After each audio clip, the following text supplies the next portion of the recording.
Ladies and gentlemen, welcome to the first ever episode of Everything Etc. I'm Shaman. I'm your host today and forever, and it's a pleasure to have you listening to this podcast. The creation of this podcast is a dream come true, and I can't wait to show everyone what we've been working on. But for now, I would really appreciate it if you could hit that like, subscribe, or follow button on whatever platform you're listening on. Every little thing you can do makes it easier for me to make really good and better episodes for you. Anyway, let's get back to the podcast. I really hope you enjoy it. But for now, welcome to Everything Etc.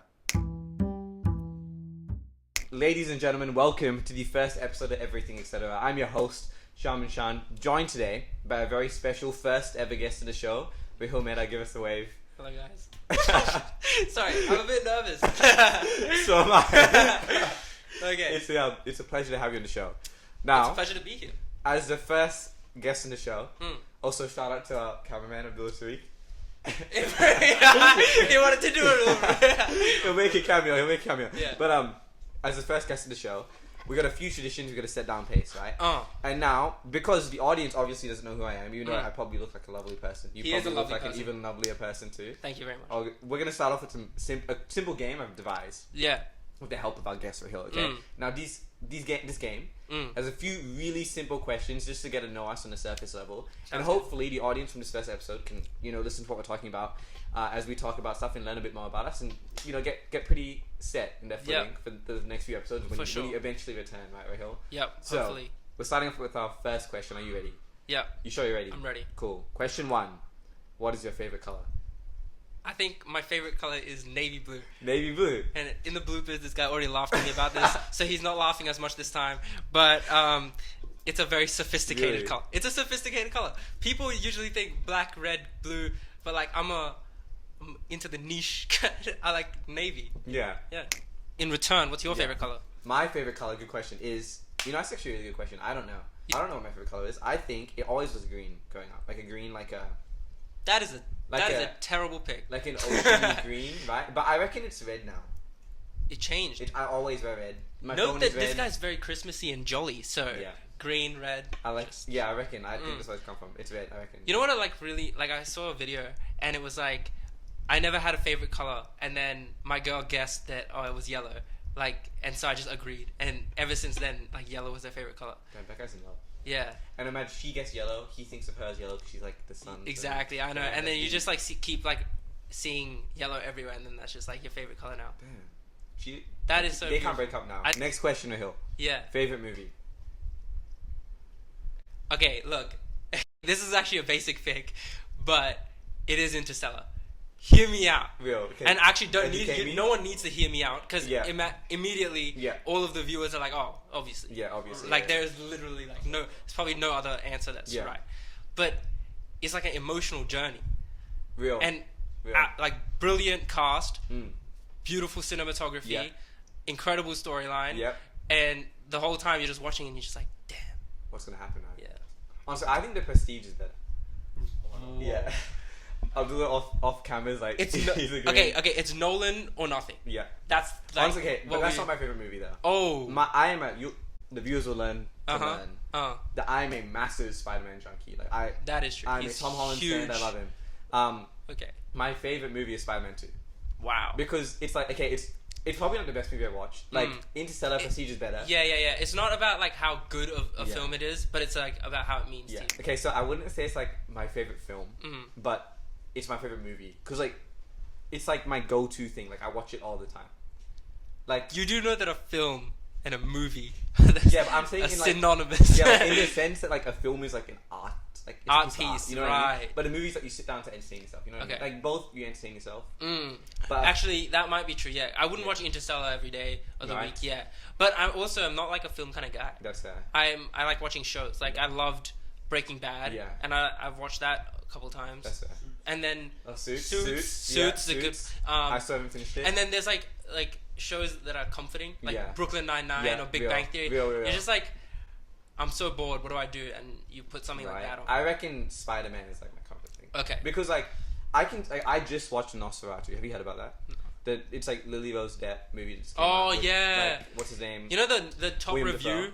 for that I read was Johnny Depp's daughter Lily, and that kind of hurts to hear. It's not honestly, bro. She'll never be able. Yeah. Like, she'll have such a long time period before she makes a name for herself. So much. She was so good. She is a brilliant actor. She's a brilliant actor. She was like, I think the whole movie, she was the best actor. Like, just actor in general. She was really good. Actually, I don't think she deserves to make a name for herself because of The Idol. What a tragedy of the show.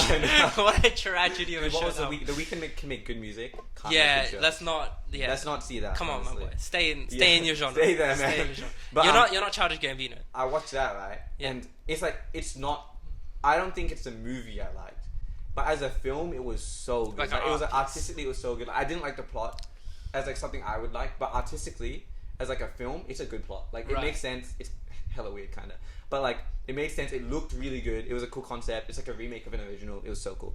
But like, that's for me. Like, Spider-Man isn't a film. It's like a movie. Like, it's not a comfort movie. Like, I'll go back and watch it, and I'll be like, damn, I see myself in this and this and this. Yeah. Like, every time I've watched it since I was a kid. Like, since I was like a young kid, my dad would show it to me. As I've grown up, I watch it, and every time I rewatch it, there's like something new that I've learned in my life that can like educate me in the movie. Yeah, so that's what I think is like the big difference between us two. Because when you asked me the question, I immediately thought like, oh, it's like an art piece, like. Yeah. But yeah, at the same time, I agree with you in that sense, because when we think about something like music, that's kind of like what I like more. Yeah. Like films and stuff, I understand why people like it, and I love watching movies and stuff too. But like music, I'm listening to all the time, right? Like car drives and stuff, and that is where I kind of see what you're talking about, where it's like, as an art piece, I might think some stuff is better, probably, but would I listen to it as much is where it like kind of deviates. It's like, I think that Billie Jean is both a brilliant art piece and something that I listen to a lot, but then there's like opera, which is brilliant talent, but I'm not putting it on. Yeah, exactly. Yeah. Real favorite hobby. My favorite hobby. Damn. I reckon we might have the same answer here. Really? Yeah. What's yours? Because I would say there's a lot of things I have hobbies about. Like I'm a massive film buff. Like you can probably tell from the last two questions. I'm way more into like movies and film than Rahil is, and Rahil's way more into music than I'm into music. Right? Yeah. So I'm into like movies. I'm into like playing music and performing. But I think my hobby is like spending time with friends. People, yes sir. Okay, yeah, because we're both extremely social people. That's why we have apparently created a podcast. There you go. So like my boy here is interviewing people as his like hobby. So clearly, that's what I was thinking as well. Where it's like, just meeting people, introducing yourself, getting to know them, getting close with them, building relationships, building bonds. That is my hobby. That journey, yeah. Because I reckon like the whole concept of this podcast just came from going to uni. I meet people that I've never met before, and in like a matter of mere hours, we'd have the deepest conversations. Yeah. Like, bam, you'd like get to know this person like better than like you know yourself. Like it was like they'd be dropping stuff and you're like, damn. Just because you had the ability to like listen, converse and care. Yeah. And I think it's genuine care when it's from someone like Shaman, where it's like when they're talking to you, it's not that they're talking just to keep like conversation going. A lot of the time, people are like listening, sure, but it's like in one ear out the other. But when you listen, you're thinking about it, you're caring, and then you have your own input. And so the reason this is important, the reason this is actually important is because of like, just like the easiest example I can think of with Shaman is how him and I became friends. So we literally... this is important for context too. This is how we know each other, We literally met at tutoring. And that's just like a random already. Because how is a guy from a different suburb, we're not gonna say all that, a different suburb entirely, like a while away from me, gonna end up in a tutoring class with me. But I was suggested by some other friend to go to this class, and then I end up there, and me and him just like happened to like sit together. Yeah, I think we kind of, because I think we were in separate classes at first, right? And like I was in my class was like the only one that would talk. Like everyone else is silent. Yeah. And when Rahil came, he was the only one that was talking, and we like kind of clicked. Yeah, because it would just be like our tutor would ask a question, and it would be like dead silence, and then my goofy ass would just be like, "Oh, I know this," and then his would be like the same thing, where him and I just kept being the ones answering everything all the time, and that's how we got to know each other. That's how we got to know each other. I think like it was just, we weren't even that close. I just dropped a line like, "Oh, you want to come with my friends like this other tutoring class?" Yeah. And then that's how we got close. And then we got closer there. Because we took the chance to get to know each other. Exactly. And it's all about like actually just saying yes. Yeah. I think that's the hardest part that people don't do. Yeah. It's like say yes. Yeah, exactly. So many people will just be like, oh, let me just go home, do whatever. The reason we're here right now is because... It's because we said yes. Yeah, it's because we said yes. 100%. They were tired. They wanted to go home. I said, let's go get GYG. They're like, yes. And I'm like, yo, let's film the podcast. I was like, do it right now. Yes. I'm like, And so then that's how we ended up in positions like this. And this is how we get to know each other. So guys, say yes. Say yes. No, Meet honestly, people. Say about yes. that though, I'm like a massive advocate of just saying yes. Just say like, yes. some of the best memories I have, best people I've met, are just from saying yes. And it's like the easiest change you can make in your life. Yeah. Just ignore that like second voice in your head that says, don't do it. Don't do that. Within reason. Within reason. But like, if you know you're like in a safe situation, like you know you can make good choices, and you want to like benefit yourself as a person, just say yes. It's so easy. Yeah. And like the reason I've become the person I am today, just because of saying yes. Yeah. I said no to Coke though, so say no sometimes. Yeah. Say no no sometimes. No to gambling, guys. Don't gamble. But when your friends ask you to do something and it's not like a risky thing, it's something that's gonna better you and your future, then say yes. Don't just go home. Yeah. I think like on a scale, right? You have yes, and like the opposite of the scale is like overthinking to the point where you say no. Like you're just overthinking to the point where before something is presented to you, you've already decided it's no in your head. You know what I mean? And I think like falling into that trap is a really dangerous thing, and it happens to so many people our age. Like they just become like covered in like FOMO and overthinking. Yeah, a good point to that is like, you know when you'd be like, oh hey, you want to come over, and be like, oh, who's coming? Yeah. And then your answer is now based on the other people. Yeah. But I think we gotta change that. We should just do it, because let's say there's no one else coming. Yeah. You're gonna get closer with that one person that invited you. I like even about that. I think it's like a matter of perspective, right? Like it's not who else is coming, based on like the fact that who else is coming, so I don't have to interact with them. You should be thinking about it. Who else is coming? More so I have people the to chance interact. to interact Yeah, with them. Yeah, exactly. Because you don't know. Like you could go to somewhere, you could be scared to go to that place, and you haven't met them before. You go, you meet these people.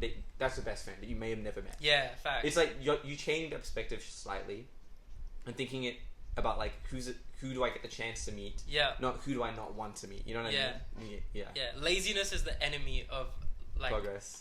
Yeah, real. Okay, that leads really well into our next topic, which is our last question, because we're running out of time. Oh, no. Questions of our like quick questions going by. Yeah. Favorite quote. My favorite quote. Yeah. Damn, it's actually tough because I don't remember quotes like that. Yeah. It's just things that I think. Then what's that? Give us like some things you think. Well, I mean, we've just been talking about things that we're thinking, you know? Real. So there's not like a quote that comes to your mind. I'm gonna just go with like what has somehow become the moral of our like story. Say yes. Say yes. Yeah, that's real. Say yes. I think mine is short and sweet. Yeah, mine's about to say like seek discomfort. Seek discomfort. Perfect, Isn't that like a thing on your hoodie? It's a slogan. There's like a YouTube channel, Yes Theory. They're not sponsoring anything. Okay, yeah. It's like, check them out, so much. guys. They're great. I think I also had a quote from Tom Holland. Oh yeah. It's I can't remember how it goes exactly. It's like if you have a problem with me, call me. If you don't have my phone number, then you don't know me well enough to have a problem with me. Wow. You know what I mean? I'm like, geez, like that's like, I think that, I don't think the quote like explicitly says what is deep about it. I think like implicitly it's saying like you shouldn't judge people based off like your first interactions. You know what I mean? Because you can judge people straight up and say, oh, I really don't like this person because of this. I really don't like this. But do you really know them that well to like judge that? Yeah. You know what I mean? I think, especially now, we judge people too quick on like instant. That is true. Like we're quick to judge. We're quick to judge. I think you should take your time to slow down. And it's also kind of fun though to judge. No, I agree. No, yeah. And I think a lot of the time judging is important because if you see someone doing things that you don't agree with, you might not know them. Yeah. But it's good to judge them because you might not want to know them. Maybe it's for your own benefit not to know this person. I think like a scale. Yeah, we need to know how much to judge. I don't think you should seek hatred in someone because of something that you don't know. Yeah, I don't think you should like look around and find something. It should just appear to you, and you're like, okay.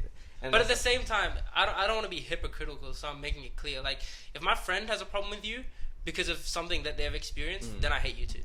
That's fair. Yeah. Because if I love my friend, then it's only fair. That's like about trust and everything. Yeah. These are deep topics. Yeah, it's important. I think. I reckon we'll get to this later. Okay. I actually think we will. Okay. The overthinking one is really good too. Oh, Yeah, that was overthinking. really Yeah. interesting, God, yeah. we always overthink Jeez, about everything. Me and Rahil, oh my Bro, god. we're D1 overthinkers. Chronic overthinkers, Yeah. honestly, yeah. Meeting at Macca's at midnight kind oh of my gosh. overthinkers. Yeah, crazy. Well, before we go on, I just have like a few more things, like more like niche things you might know about us. Me, I'm Shaman. That's my name. Wait, did I say mine? You didn't I'm Rahil. I am 18, and I'm about to turn 19, but I'm 45. I'm a nursing major at uni in Australia. Wow. Rahil? I'm an engineering major. Yeah, so that's our different perspective. My goal is I want to become a pediatrician. Rahil wants to become a... Electrical and biomedical engineer. There you go. That's a bit more about our career lifespans. Yeah. Maybe Don't you think it's beautiful that he wants to help children? Don't you think that's so sweet? Yeah, actually. Don't you think it's great? I think you all think... What was your thing you always think you want to get rid of GPs? Oh, it's not that. Okay, Yeah. let's not get guys. GPs don't kill. GPs are good for society. My idea, I guess, or hope is that we have like so many rural areas, right? And they don't get GP support or any support. Yeah, there's none. Because it's too expensive. Yeah. Right. So I want to make it more accessible, essentially, with the help of artificial intelligence. Yeah. Well, that's the goal. That's fair. Because we go to a GP and 9 out of 10 times it feels like they're using a lot of Google. You sit there and you're like, hey... But I mean, that's what you gotta do. Like, no, I get it. Yeah. Like, okay, sure, you did 5 years, wasted a degree. Like, it's and then... like... okay. Attacking me. I get it, though. Like, if it can't be accessed by those people in those areas, you want to create an environment where it can be accessed. Exactly. And that's... Yeah. Yeah, and I feel like we're losing a lot of our talent because medicine is such a long degree that a 5-year general practitioner cop-out would be obviously an intelligent move. But because of that, we're losing so many surgeons and stuff, and their price is skyrocketing, and a lot of people that need surgery are also not getting the help they need. So I think if we are able to, flatten the curve a little bit, then it'd be beneficial for the entire medical field. I agree with Rahil. I think that I was gonna say. I think I agree. Like, it needs to become more accessible. But I think that, like, as like healthcare professionals, we need to remember that like the human care is like the most important part of patient practice. Empathy, care, things you're not gonna get with a robot.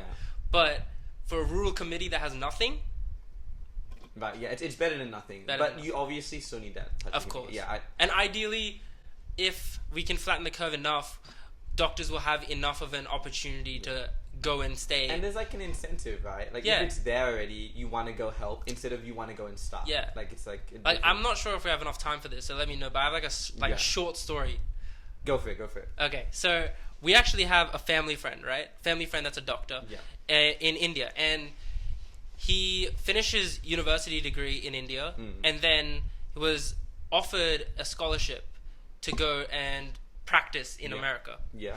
But like where it doesn't matter where in America. It's like doesn't matter. I don't know. Yeah. Okay. To be honest, but like they were paying for his flight and accommodation so that he would work there, and like obviously an American salary compared to a rural Indian salary, big leap, right? Yeah.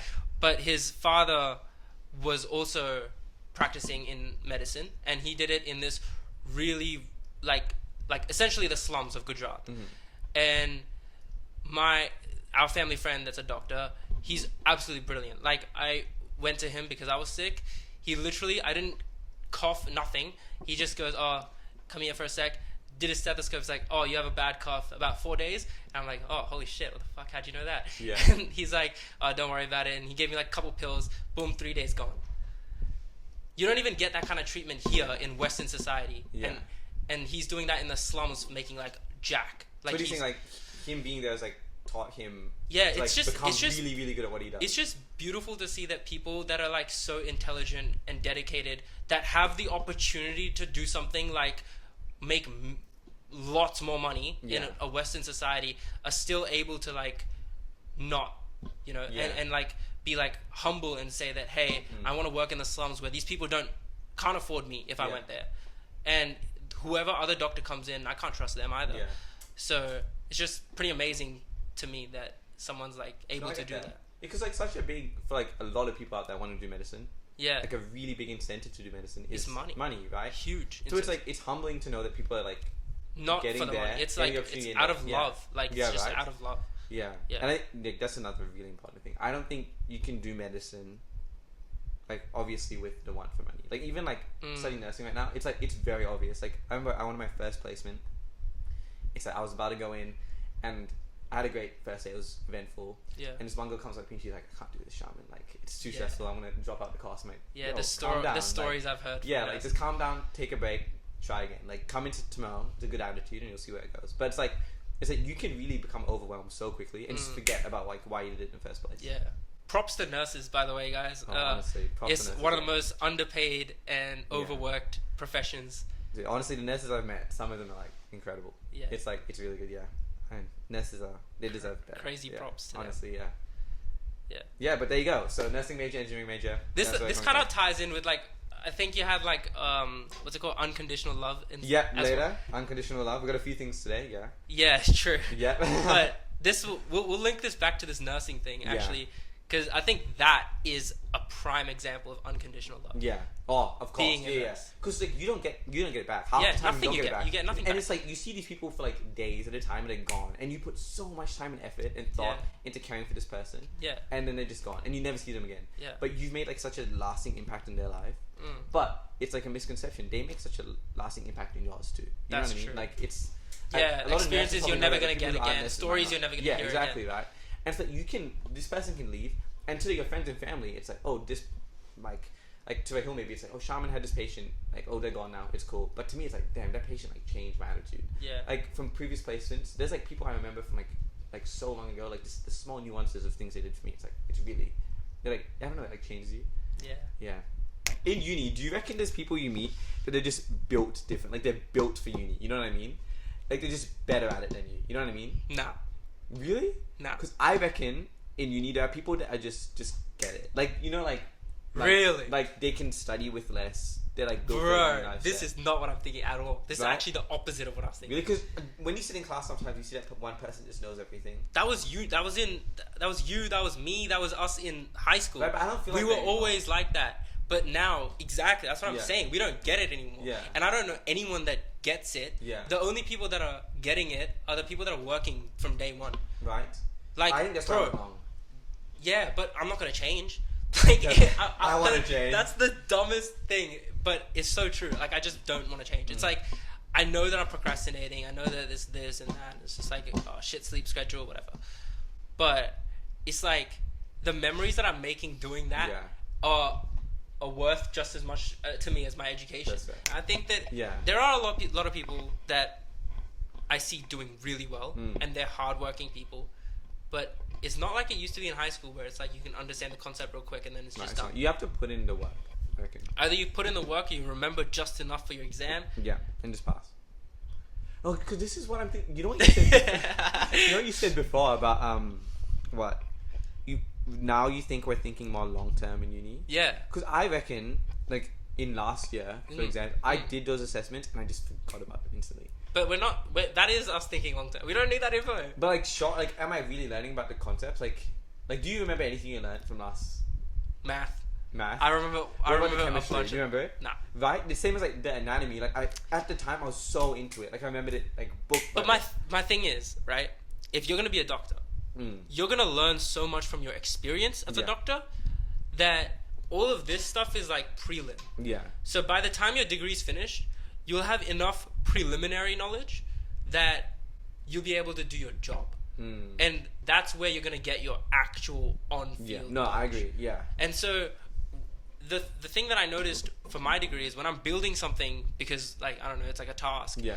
Then at this point when I'm building it, I've completely forgotten all the things that we learn in the lectures or whatever. But then you watch a quick YouTube video and you're like, wait, And it clicked. that's right. And then you don't have to watch the lecture. Yeah. Because you remember the lecture, but it's just you needed that little. Well, it's like a palm card.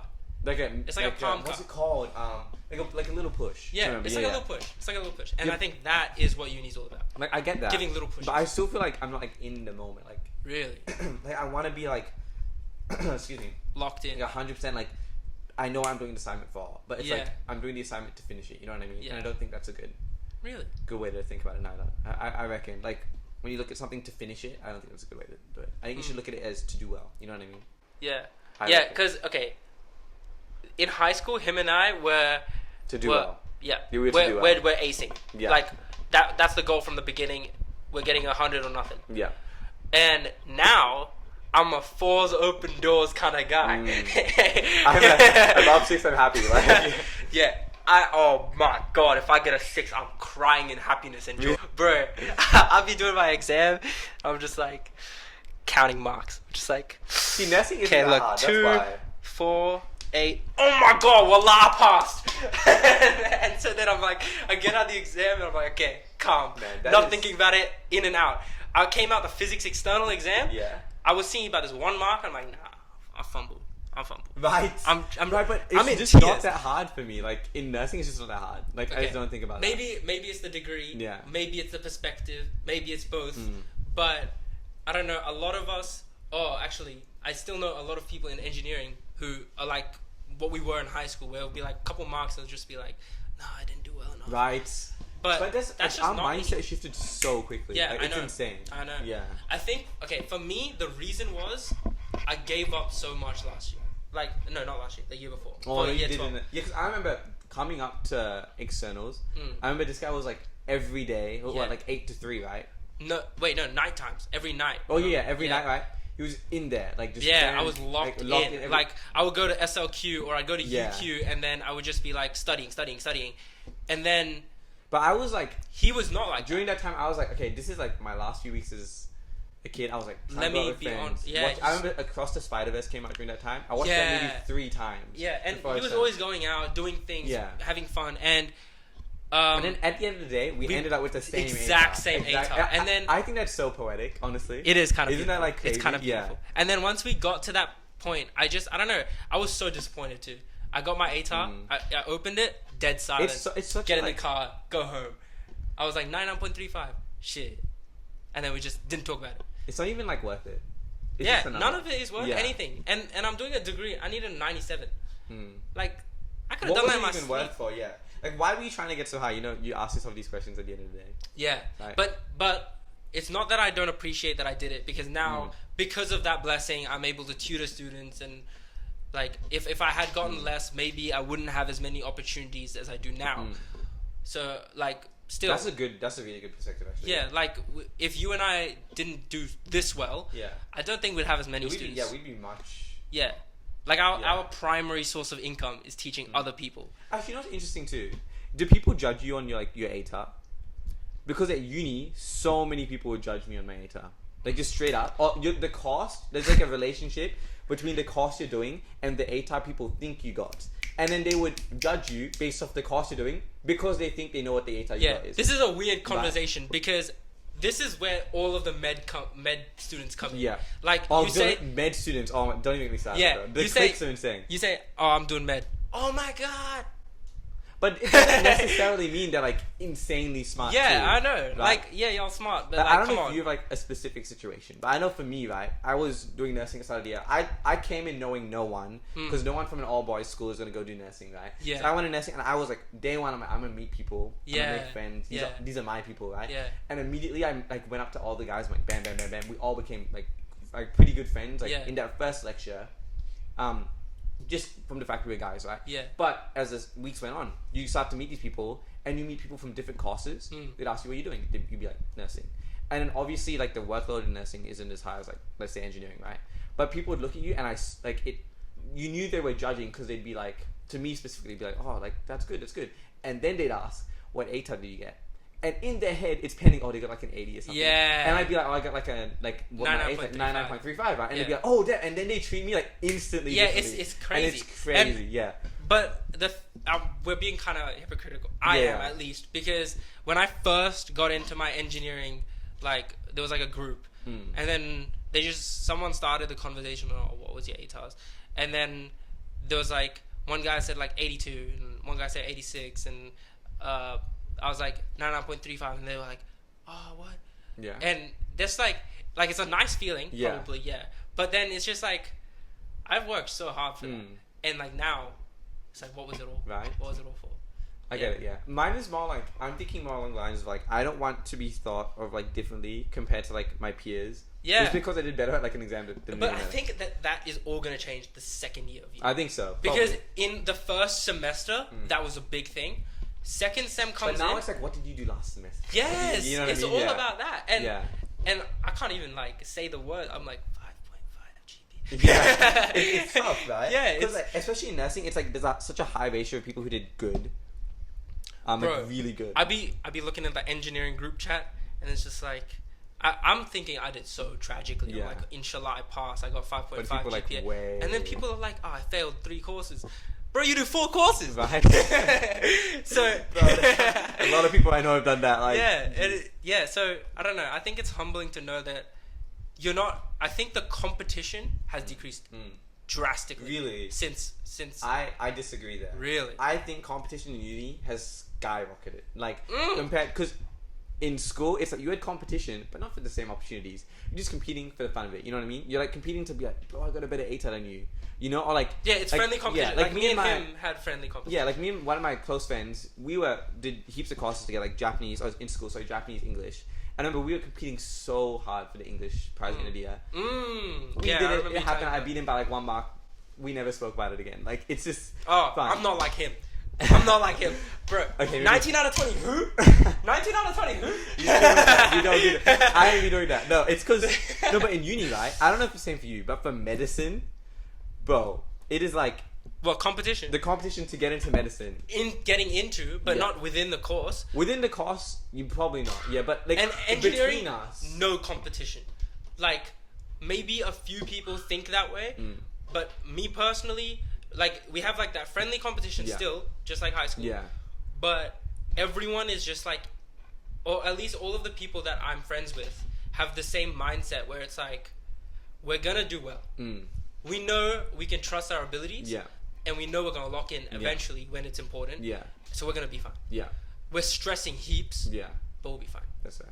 And we're not competing. Instead, it's more like working together. Okay, so I don't know. I feel like for me in nursing, there's probably like in nursing as a whole, I agree. It's probably like you're working together. Yeah. But for me, in that small subset of nurses who want to become doctors, like in that subset of students in uni who want to become doctors, it is like it's a rat race. Like I remember, it's like everyone is rooting for everyone. They want your. But that's results, understandable, right? Like, yeah, it's understandable. Yeah. Because you're competing. You're actually competing. Yeah. Like the government is making you compete. Yeah. But for engineering, we're gonna make it to the finish line with the same degree. So it doesn't matter how we.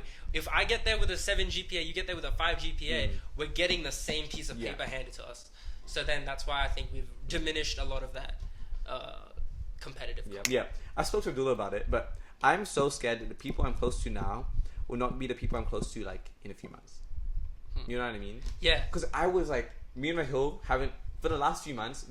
I was super busy. That was terrifying. Rahil was super busy. It's like that was actually we weren't really close, and I was like, damn. And I remember calling him on his birthday, and it's like I remember for a week something like, bro, I need to tell Rahil happy birthday. Bro, I called him, and it hit me. It's like, bam, I missed out on this like whole few months. I missed his first phone call. Call him back. He's like, I'm busy, and I'm like, oh shit, this is mad. You know, like 2 years ago, us not here. We would not be in this position right now. Yeah. But it's so easy to lose what you had a grasp on, right? Yeah. And hey, but it worked out. We're in our room together recording a podcast. Yeah.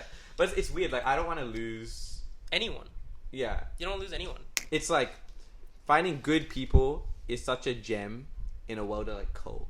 You know what I mean? Like it's so hard to find good people, and I found good people, but you can become complacent.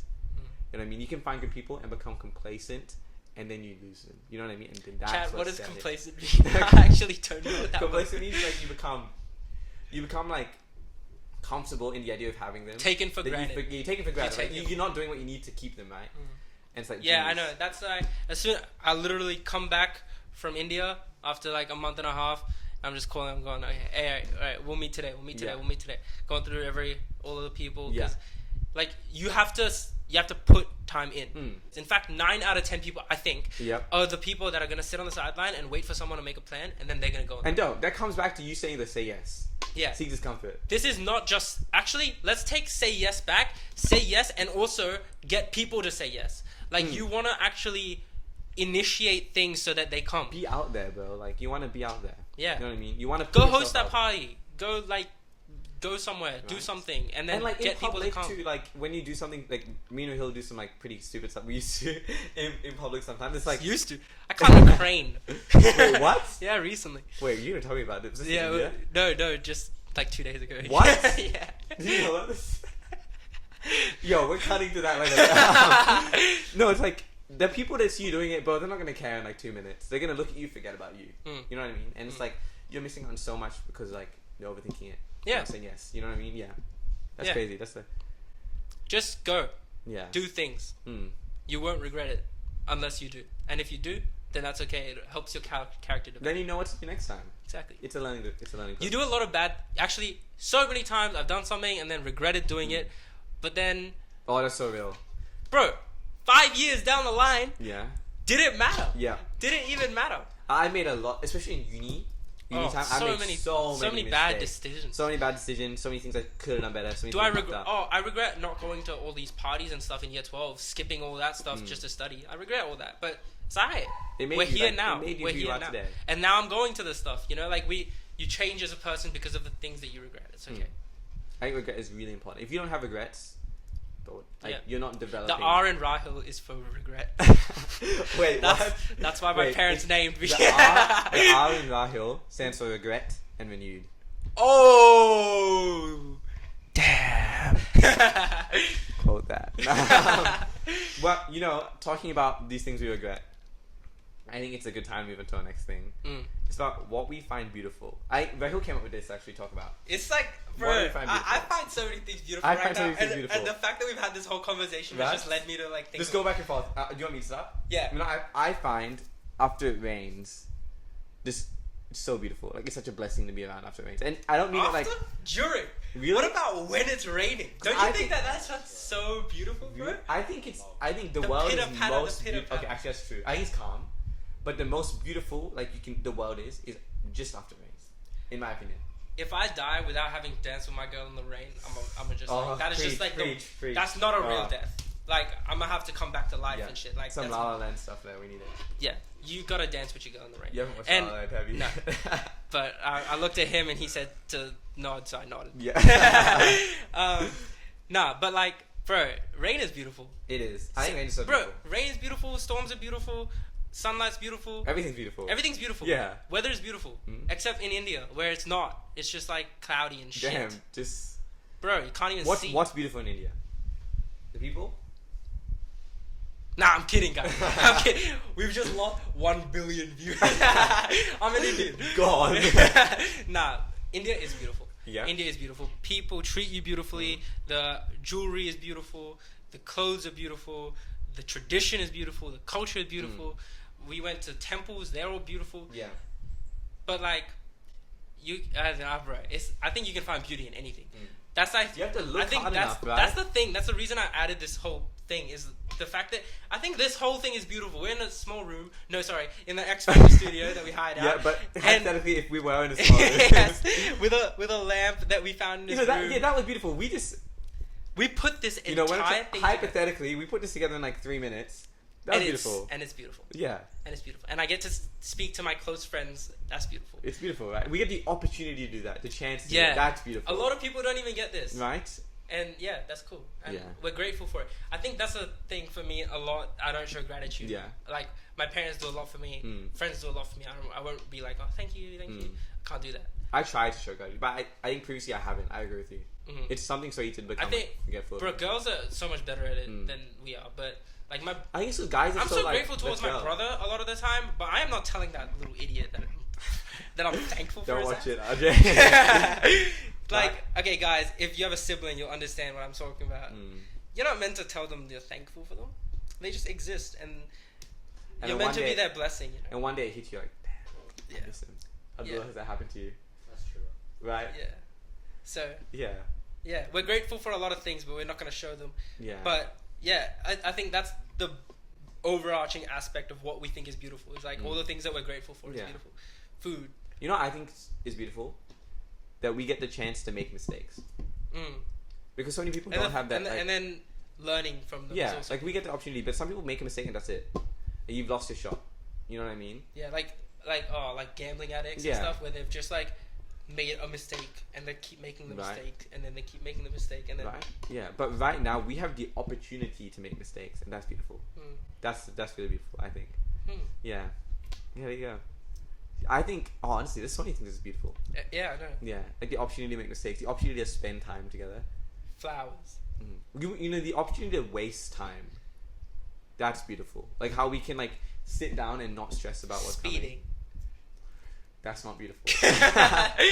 Don't speed, guys. Don't gamble. Don't do anything. Rahil is here as an advocate. Alcohol is pretty beautiful. I don't These drink. guys don't drink, so Yeah. they don't know. That's something you know. They I don't know. drink. I don't drink. Yeah, that's about it. But guys, drink. I advocate for not drinking. You know what I think is not beautiful? That you go to a lot of bars and they do not have any good mocktails. Like I don't know what it's called. I went to one. Fuck a mocktail. I went to one bar, but they had really good like bro. It was like Bro, what? It was like non-alcoholic something. It was like a non-alcoholic spirit or something. I don't know. Okay, this guy has got to be on something else because if you just order a cocktail without the alcohol, that's a mocktail. And Bro, but you can have like stuff that you put in it that tastes like the alcohol but has no alcohol. ew, But it's like it's so good. Like bro, no one. Okay, I don't know about you guys, but I hate the taste of alcohol. Why would you want that? but like I don't know. I had something like a few months ago and it was so like savory. It was so good. Interesting. It was really good. It's like rosemary. I hate the taste of alcohol. I just drink it because it makes me feel good. So that's why it's beautiful, guys. Things that make you feel good. Jeez. I was gonna say, you know what's beautiful? Not cocaine. Probably. Dude, we're gonna cut this off. it'll be like not beef. Dude, you know what's beautiful? Speed. Talking about beautiful things. Yeah. There's another topic that we're gonna talk about that I think Rahil and me might disagree on. And I think okay, no, go ahead. It's living fast and living slow. And I'll just Let's clarify what that means to the audience. yeah. Like I have a motivation app on my phone. Rahil was flaming me for it. I think it's like sometimes I'll just be doing something, someone will pop up, I'm like, damn, this is a good quote. And I'll Bro, remember just it. like lock in, bro. But Don't need an sometimes app to motivate. It's a good quote. Like it gives good quotes. And You it, know like, what makes motivates you me, bro? Money. think. But okay, listen to this one quote. Maybe Okay. you'll like it. Okay. It was talking about like life experiences, and it just said like walk slowly, kiss slowly, hug slowly. Oh, It's like to take appreciation in the smaller things. in waiting, life. Yeah. patience. And I think that's like living slow. Or like, you know that Ferris Bueller quote? Like from Ferris Bueller's Day Out, the Who? movie? You don't know it? Okay. No. It's like life moves pretty fast. So don't forget to stop and look around once in a while. I think this is a quote. Okay. But it's like that. Like we, especially as young people, can fall into the trap of life moving way too fast. You know what I mean? And we just don't slow down. And we don't appreciate it. And once we're done, we're like, oh damn, that's sad. Yeah, we were actually having a conversation about this a little bit before, and it's like Abdullah actually mentioned it, where it's like in our books we used to have like a margin, and we'd write the date Yeah. on the top right corner, Oh yeah, about years. and then yeah. like every day, page turns over, write a new date, page turns over, write a new date. You flick through the pages now, and then it's just like, wait, There's no day. 2020 to like now we're 2024, and yeah, we stopped writing dates, like that's gone. But it's just the fact that like it's just been a blink of an eye, and then Yeah. 4 years have gone by. But why do you think the margins were so? What, it gave us like a concept of time. Yeah, like it I don't know. kept us, You're seeing it and you're writing it down, and I feel like that just changed everything. And I didn't realize that until you mentioned it. It's like maybe if I started writing it down, that's actually like remembering. Bro, sometimes I forget what day it is. Someone will be like, "Oh, what day is it?" Actually, that's really interesting. Wait, What day is it? I don't know. That's why we think it moves so quickly now. Maybe, Like because we're not taking the time to like appreciate the day. bro. I'm sleeping tomorrow. Like, Yo, what? like today, I'm gonna sleep tomorrow. Wait, oh, no, yeah. Yeah, that happens a lot too. Late at night. I woke up today, and I'm asleep tomorrow, and then tomorrow I'm gonna wake up and I'm gonna sleep the day after that. I'm not sleeping at 8 p.m. today. I'm sleeping at 6 a.m. tomorrow. Jeez. So don't do that. But the idea is that we're living in like this whole alternate like time. I don't know. Have you? Okay, you probably don't know. In music, it's like when you're in a band, they count the beats, right? You know, I'm not doing that right, but it's like it is usually 4 beats, right? Yeah. And usually in a band, you're supposed to like when the conductor, his baton hits the first beat, you want to be just before the beat. You want to place the beat just before he hits it, right? Because when you place it just before, you're not dragging. You're gonna be ahead of him slightly, which is better. Right, but you know, sometimes you can like fall behind the beat, or you just misplace it way too quickly and everything falls apart. You know what I mean? Yeah. Like it's like it's like when you sleep the day later. Yeah. It's like you're taking a step forward too quickly. You know what I mean? Yeah. It's like exactly. the same thing. Like you're placing the beat too late or placing it way too early. It's Yeah. like it's just not unified. It's not balanced. You know what I mean? Yeah. Yeah. Like that's. But it's alright. It's okay. It's So alright. what do you reckon? Is that living life fast or living life slow? It's just living, bro. I don't Oh, that's real. like. We're just, bro. I don't know. A lot of the time, I just think I'm surviving. But do you ever are you ever experiencing something and you be like, I want to like experience this slow? Pause this right now. Yeah. Just Or you pause wish you this could just moment. stay here for like a few more hours and just like, jeez, I want to experience that more. Yeah. Yeah. Just pause time. Just give me like, come on, bro. Let Because me breathe this time in. is such a weird thing. Like sometimes you want it to go quickly. Yeah. Sometimes you want it to slow down. Yeah. Okay. When I drive, I just want to just like, come on, get me to the destination. Get me to the destination. But then you're with friends. But then you're with someone in the Yeah. car. You're singing along. You're just like, give me a red light. Yeah. Give me a red light. Right. I want every red. I want every red. And then you get every green, and then you're just like. So what? Living life fast and slow? They're both important. They're both important. You Yeah. need to live some things really fast because you want it to get over and done with. There's like your exams, bro. How fast does an exam go? Oh, so you fast. think Yeah. 100 minutes. Oh my Nah, lord. 10 minutes, man. And then pen touches paper. Ding Gone. ding ding. Wait a minute. Yeah. Crazy. It's mad how quick an I exam think it's goes. perspective though. Yeah, and so yeah, you want that to go fast, and it does, and that's alright. That's So, fine. but do you think the more, like, life gets more beautiful when we live fast or we live slow? Because I reckon it's live slow. I think life gets more beautiful in the moments that we take time to live slow. I don't know, gang, because Gang. I Yeah. like my life moving a little quick because I like. But are you telling me if you were with someone you like really liked, you're sitting down with them, you're like talking no, to them. but I want that to last. Okay, Yeah. that's what I'm saying though. I don't think there's. I don't think I have a selection where it's like I want this to go quick, this Yeah. to go slow. Yeah. I don't know. It's for me. It's weird. I want things to be quick. I want other things to be slow. If I'm having a shit day, just get it over and done with. Yeah. I want to just wake up and it just be gone. Yeah. Oh, And yeah, then- that's real. That is real. Yeah, like so Yeah. many days you wake up and things are just not going your way, and you're just like, if I fall asleep right now and I wake up and everything's just gone, brilliant. Mm. And then there'll be those days where it's just like right. You're Like yeah. you get in the car, go with friends. You're then, feeling good when you wake up. bro. You're playing music. just to play everything together. is Yeah. just good. And then you just want that day to go on and on and on, And it doesn't. and yeah, and then it's just gone. You know, actually, you saying that, I reckon it's like a balance. Yeah, I don't think you can have too many good days because Yeah, then we good need- days become normal days. Exactly. And you can't have too many bad days because bad days become normal days. Yeah. You need good days and bad days to keep yourself humble. Yeah. I think so. Yeah. Jeez. Yeah. I think that's like oddly what makes a relationship so perfect is like And you know, that's a great transition actually to our Yeah. next thing. yeah. So Me and Rahil, like- we've argued about this a lot. yeah, Yeah. so much. A lot. Is love. I've argued with a lot of people about this actually. This This is like a common topic for us. I don't know why. It just ends up happening. This will be a recurrent topic on like the podcast too. Maybe. But is love unconditional? Just one word answer, yes or no. Wait. There's no one word. We've never had a one word Just answer. hit it. Just your gut. I tell it to you. Is love unconditional? No. See, I say yes. I think there exists such a thing as unconditional love. But Oh, you could say it isn't unconditional. Is it really love? Right. See, this is what a lot this of is times the I've this argued is with that people. is exactly. Yeah. So for those who didn't hear that, well, they probably didn't hear it, They right? just say it, yeah. Okay, yeah. So he said, then you can argue: is that love really? Wait, is that even love? Like, it's not if it's not unconditional, is it love? And that's what I'm thinking. Like, what are we calling? love. Yeah, what are we calling? But then love? again, what do you define unconditional? Like, Do you think it's different? Like a guy. get this guy a mic, bro. Get him a Get mic. this guy a mic. Can we get him on? He wants to be. Can we get him on? He wants to be in on this one. So we're back. We We had to. Okay, let me just say it because he's stuttering and whatever. Nah, I'll do it. Weird host. Well, it was crazy, given that he's. Whoa! The Back different in the the host. roll, like, Get him out of let here. us in, let Nah, us we tried to get him a mic. It didn't work. He's sharing a mic with Rahil. Make Chill. sense? And he said I couldn't do it. Boom. Bow, bow, bow. Yeah, I'm sorry about him. No, I'm kidding. Okay, Grrrra. we're Sorry. back. we're gonna talk about unconditional love again. So we'll start again. I'm just gonna ask both of you, right? Yeah. Just lean in the mic when you're talking. Yeah. Unconditional love. No. I think it's yes. Of course. Okay. All right. Why don't you start us off, my boy?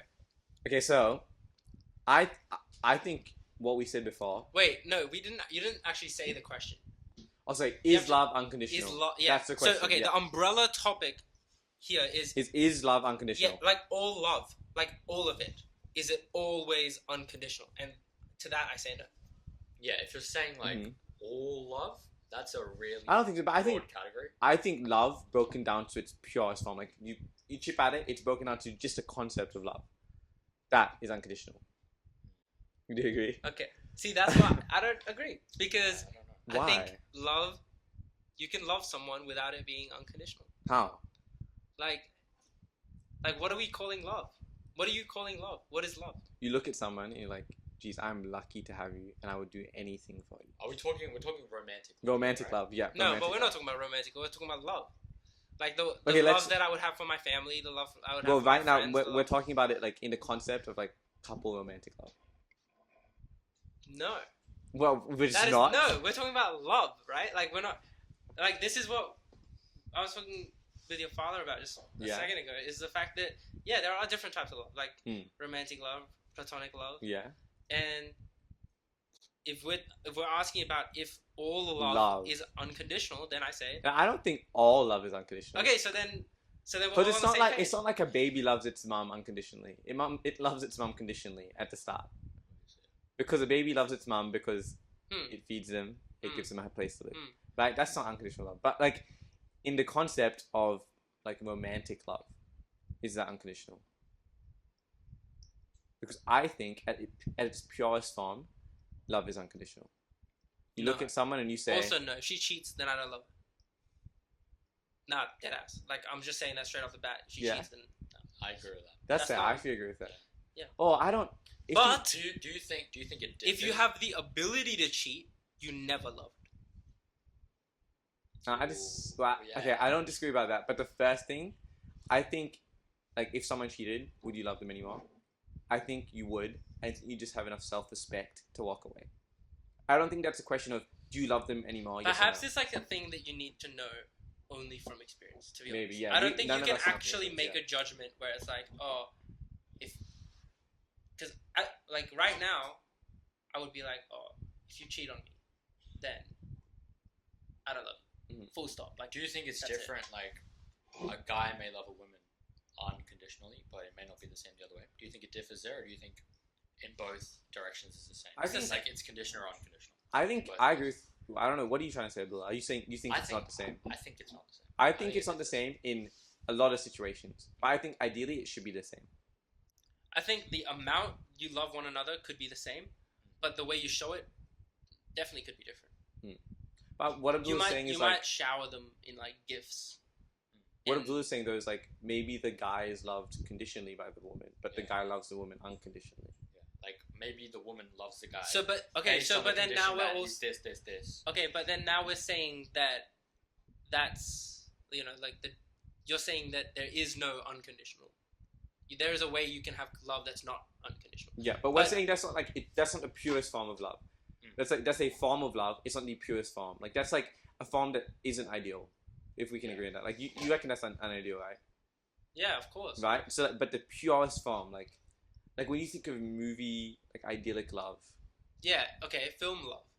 Then of course it's unconditional yeah, because it's written that way. Hmm.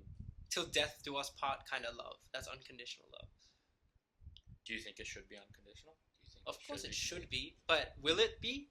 That's where we might differ in opinion. Like I don't know if it will be. You cannot ever know. Can you? Yeah, I feel like you can tell yourself this fairy tale story of, yeah, my love is unconditional, but do you Or- really believe that in your heart? Oh shit. Okay. Jeez. Wait. Hold on. You Hold really- on. you raised a Sorry, very sorry, good sorry, point. sorry, Do sorry. you But you really guys have think to it's lead him on to the actually mic, yeah. unconditional? Like, Okay. isn't there some piece of you that's like, I don't love her. Fuck no. no, I'm not saying I don't love her, but I have a reason to love her. What's wrong with having a reason to love someone? Like, apart from just, love is love. There's What's nothing. wrong okay, with there's no, no, nothing no, wrong with having a reason to love Yeah, what's someone. wrong There's with nothing their wrong Yeah, with but- that. definition? Yeah, but that is still unconditional. No. Her being in your life is your reason. No. So then that is unconditional. Wait. No, because you're Her saying being in, yeah, but Yeah. what isn't Abdullah saying if you have a reason to love her, like she's beautiful or she does this for me, or she makes me feel Oh. this way? Yeah, what's wrong with having a reason? I think there's nothing wrong with it. Yeah, I mean, So then it is conditional. But I think what I'm trying to say is broken down to its purest form. Imagine it as like a circle, like powder. If you like hit at it and crack it away, and there's like a tiny little cube like orb left. Yeah. That version of love is unconditional. Like when you're put to the test, like you're under strain, you're like you don't know what to do, you're like you lose faith in that person. It's unconditional. Like the way I think about it is that the strength of a relationship, the strength of a couple, is not measured at the highest moments, right? It's measured at the lowest levels, right? That's how you measure how strong a couple is, Yeah. right? Yeah. And the reason that happens is because, from my own experience, from what I've heard, is when you like love someone, it's gonna get hard, and when it gets hard, you may stop loving them in the idyllic sense that we've come to know via television and media, right? You may stop wanting to do everything for them. You may stop wanting to buy them heaps of things. You may not want to see them like right in front of you, like coming up to you, doing those romantic moments to you anymore, right? You may not want to see that anymore. That's okay because you're in a tough spot. Like that's gonna happen. It happens with other relationships, friends, family. But even though that happens, we can compare this in two situations, right? That happens with a friend.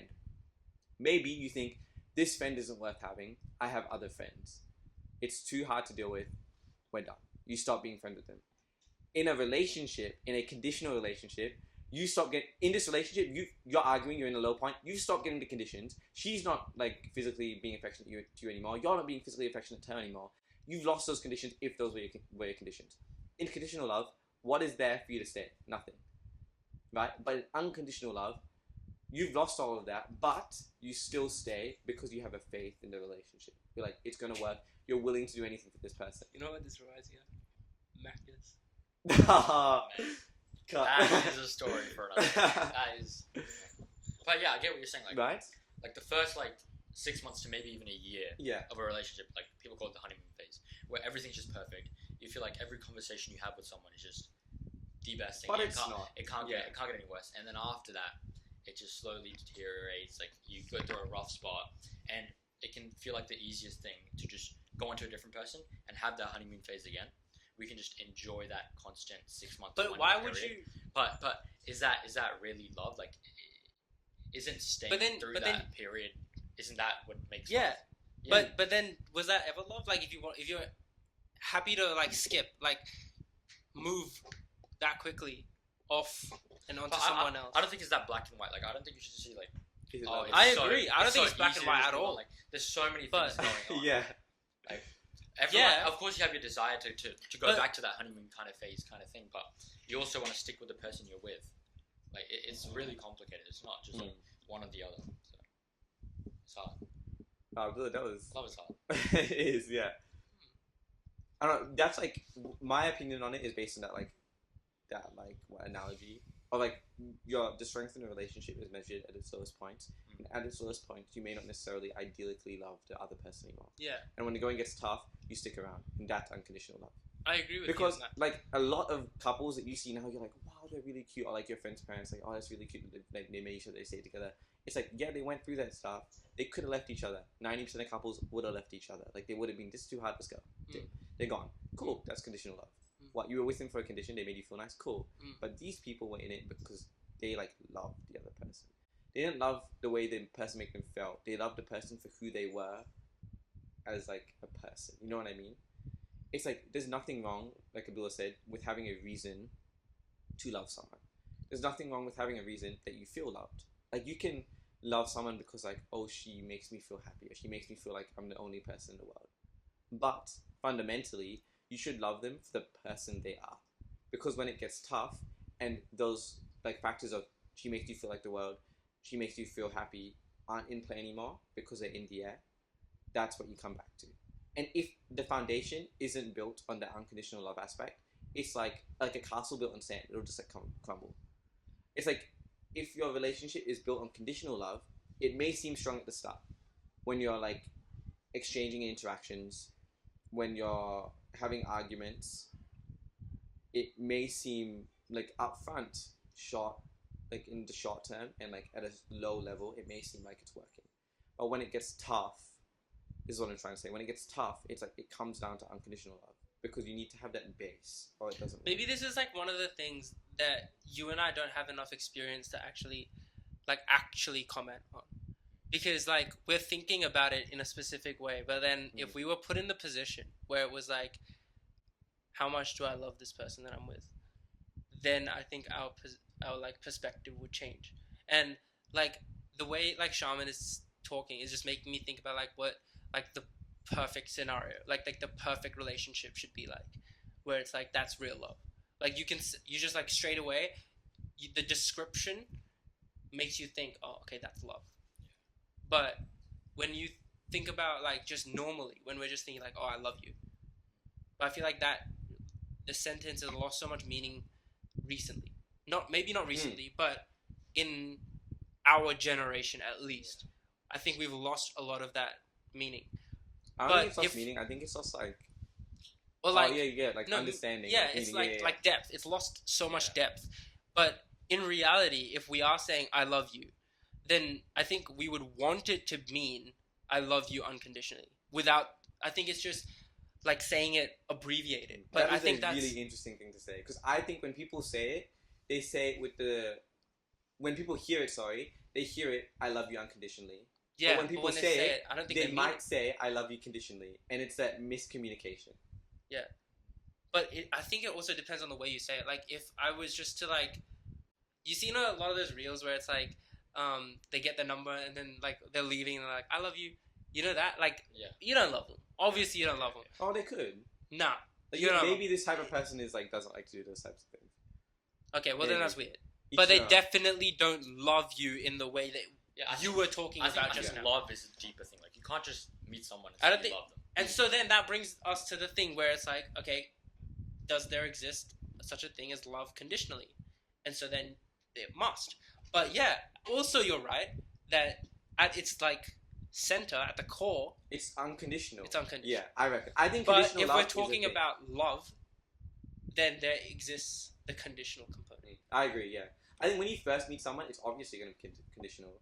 You're gonna meet someone on like a coffee date and be like, wow, they're really pretty, they're really nice to me, they make me feel good. Cool, conditions ticked, right?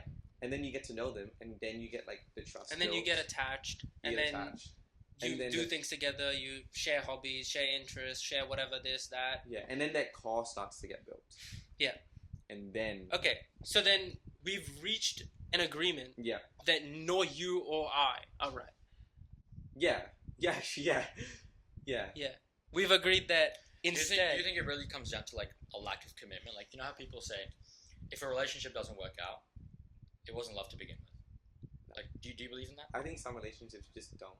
You can put do you think that every person has a soulmate, or do you think a soulmate is made? Like, yeah, we had this conversation. Wait, make sure you're talking to Mike too. Okay. I used to think, before I had a girlfriend, I used to think there was always a soulmate. One, like the one. Me and Rahil talk about this all the time. You would meet someone from the beginning. I said no way that there exists such a thing as like the one. Yeah, obviously. Yeah. How are you gonna have one in 8 billion? Exactly. But I thought that. Like, I thought you'd meet someone and you just click immediately. And then you're just like, okay, this is the one. But and then you know. That does not mean that I think soulmates do not exist. I still think they do exist, but not in the fact of when you meet them, it clicks immediately. And I think you meet them and you grow into each other. Like, you learn from each other, you grow into a relationship, you grow as people, and eventually the person that you met will become your soulmate. But they are not your soulmate to begin with. That's what I think. I think, like, if you truly love someone, like, you have that, like, the most important thing is that love, that connection that you have with someone. Whatever you're facing, you're going to get through it. Yeah. Like, as long as you both are facing the problem with the same intention, like, you know that you're not fighting each other, you're fighting whatever you're arguing about, or whatever the hard point is about this relationship at this point. As long as you know that your intentions are clear for each other, then it's going to work out. So I think, I don't think every person has a soulmate. I think if you truly want to make it work with someone, you can. I think if you really commit and you have that love, that connection, then I think you can make it work. Do you agree with that, Rahil? I mean, I don't. Yeah, so I agree with what you were saying as well. But do you agree with what Rahil says? I agree I agree with like the concept of like a soulmate being someone that is right for you. But I don't think there's one soulmate, and I also agree with you where it's like, yeah, you can make it work, but a soulmate isn't like making it work. It's just it works. Like, it's not that you're forcing it to work. It's that you just naturally adapt to one another in such a way that it works. I think there's a very thin line to like thread here. It's like no matter what relationship you're in, you're gonna have struggles, and no matter what relationship you're in, you're gonna have the thoughts about this is too hard, right? Or is it supposed to be this hard? But in one relationship, they may not be the person for you. Like it's actually too hard. But in another relationship, you have to put in this work to reach that idyllic sense that you want. You know what I mean? Have you guys watched How I Met Your Mother? Yes. Okay, so you know the olive theory? Yeah. Like the Lily and Marshall olive theory. For people who don't know the olive theory, Rahil. I don't know what it is. Okay, so basically... Wait, do we need context for Marshall and Lily? Go ahead. You say Marshall, in the show, with a few characters, not important, Marshall and Lily basically, they met in college, seemingly met by fate. We learned that's not the case later on. But seemingly met by fate, and they are pitched as, or you're introduced to them as the idyllic couple made for each other. That is like where I was like, if there's no such thing as soulmate, how would that be a thing? But then, as the show progresses, you start to learn that this concept of a soulmate is like so perfectly depicted by those two characters, I think.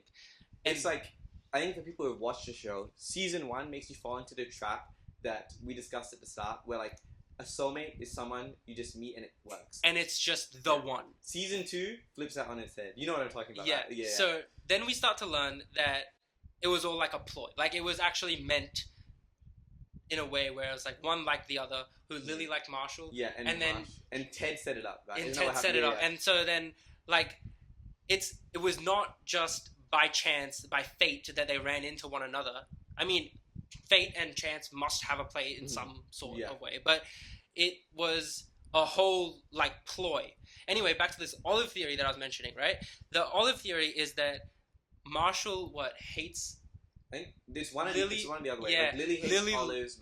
Marshall loves olives. Okay, sorry for the like diehard Don't fans out us. there, but one loves the olives and then the other hates the olives.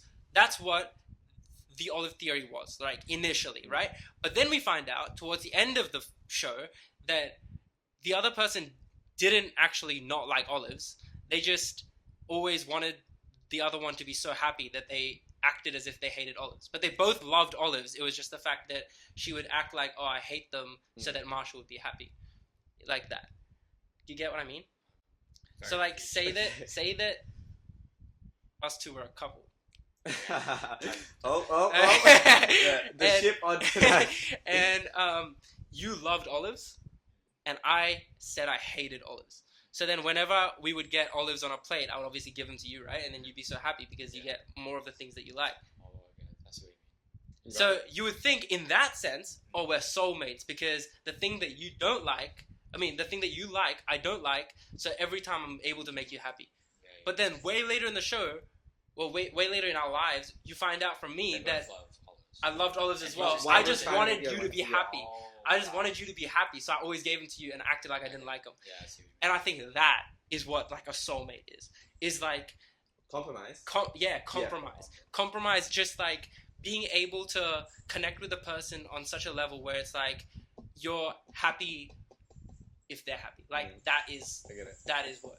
Honestly, talking about How I Met Your Mother, I reckon that is like such a How I Met Your Mother is so good at like it set me compressing like genuinely really deep topics into like bite-sized, like, understandable things. It's like I really like it. I genuinely think it has a significant impact on how I interact with people and like relationships. Like that whole concept of the mother is an insane thing. Like how Ted, his entire time, is set on someone being his soulmate, and how that he goes through his life, how the ending unfolds. It's like what's that ending? I haven't watched the show, but based off what I'm hearing, it's like where you're talking about compromise. It's like compromise without recognition. Like you don't need the other person to know that you're doing this for them. It's the fact that you're doing it without needing any sort of credit in return. You're just doing it out of the kindness of your heart. Just love. Yeah. I think that's important. It's the fact that their smile is your smile.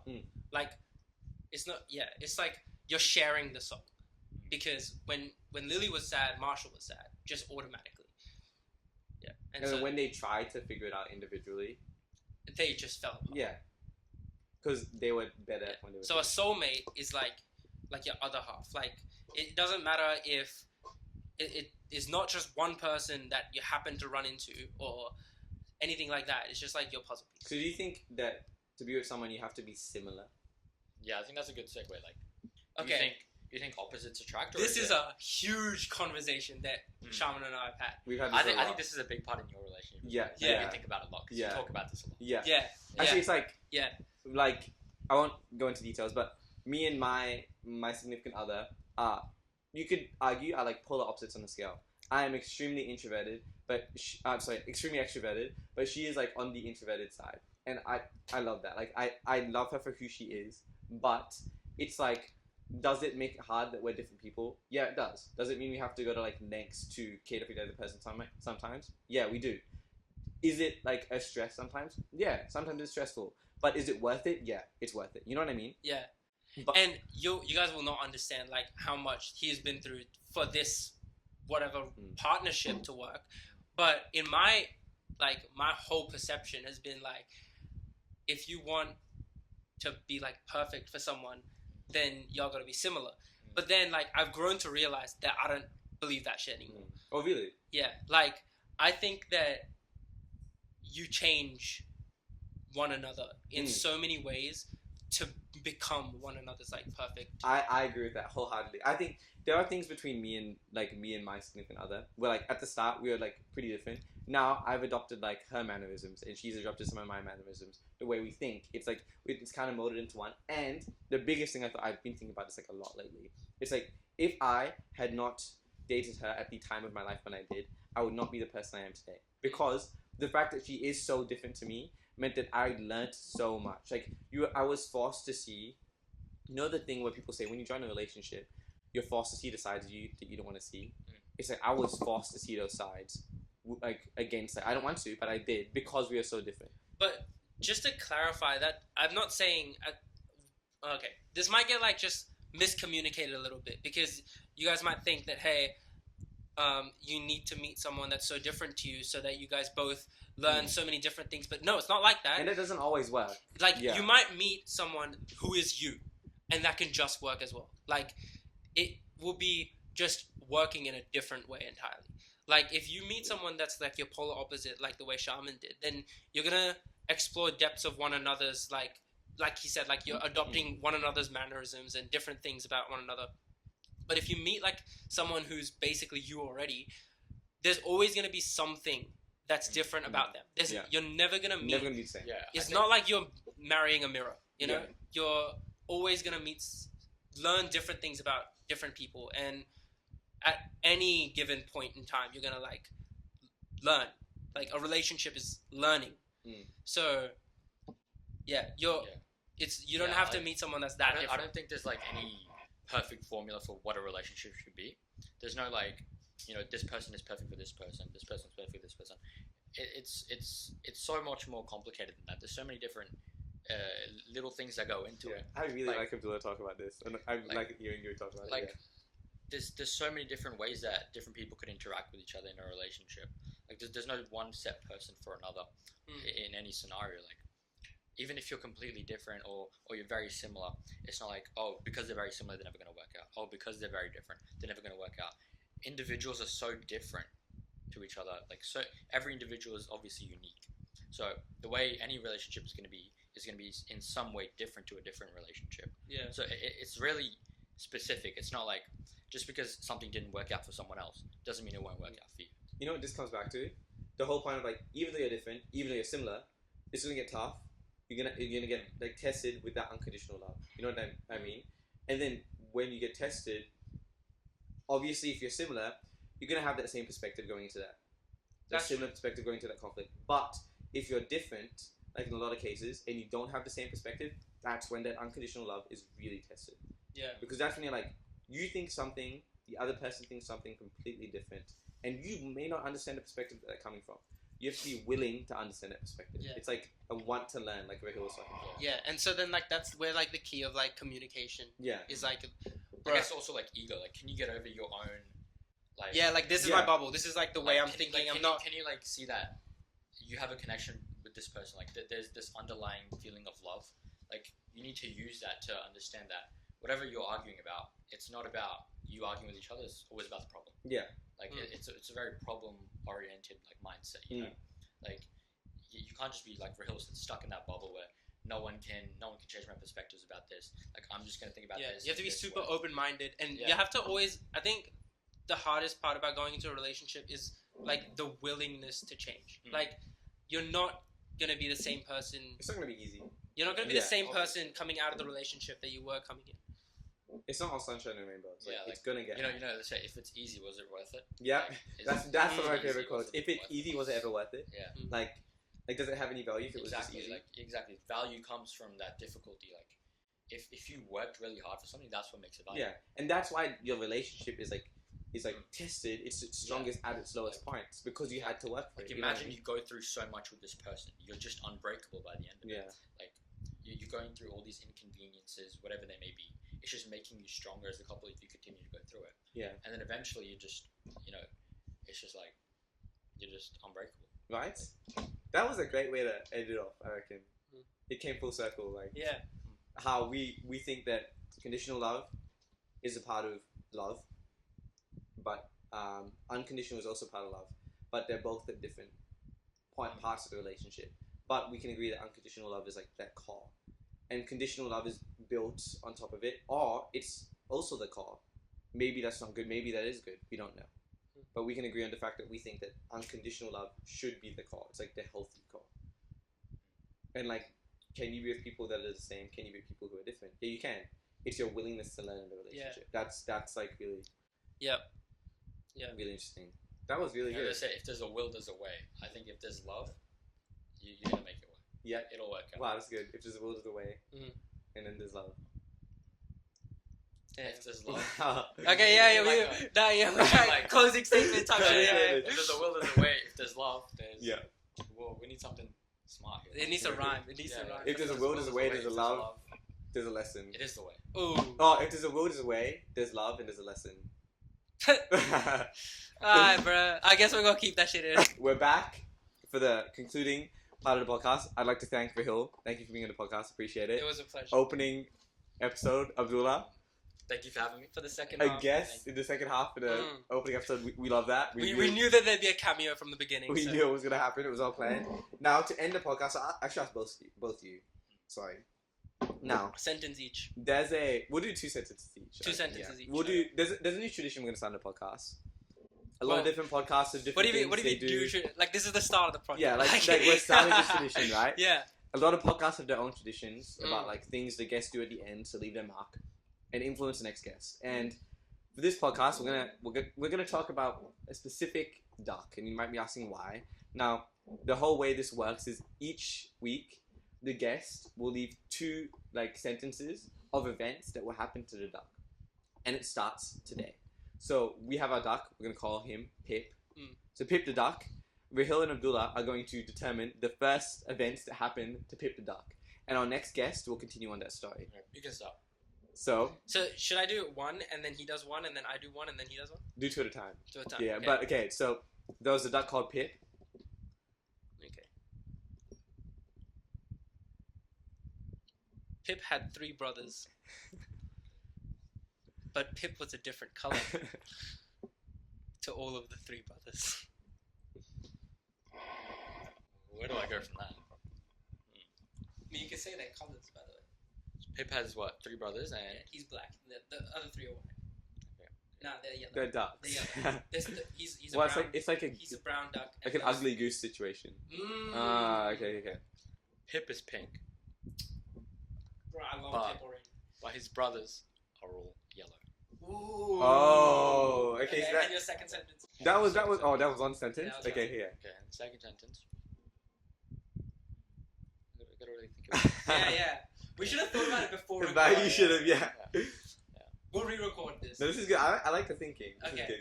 Yeah. Yeah, we can edit. I'm some so of it. sorry you guys have to listen to this. It needs to be Trust the like- process. it needs to be an emotional story, man. Yeah, emotional story. I mean, we've already Trust the You people made coming. You made it pink. Is it a he?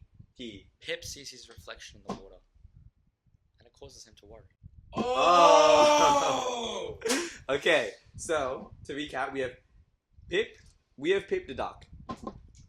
Pip has three brothers. But Pip is a different color to his brothers. Pip is pink, but his brothers are yellow. Pip looks in the reflection and gets worried. Oh, that's Oh, tough. okay. That is tough. Okay. A lot. Now tune in next week to see what happens to Pip. But Yeah. we'd love to thank you guys today for coming on the podcast. Thank you for having We us. spoke about everything, etc. Right? We really did. We hope you enjoyed it. Hope to see you next time on the podcast. Stay tuned for the return of Rahil and Abdullah. Thanks, my dog. Thank you. Thank you, bro. Signing out. That was pretty sigma.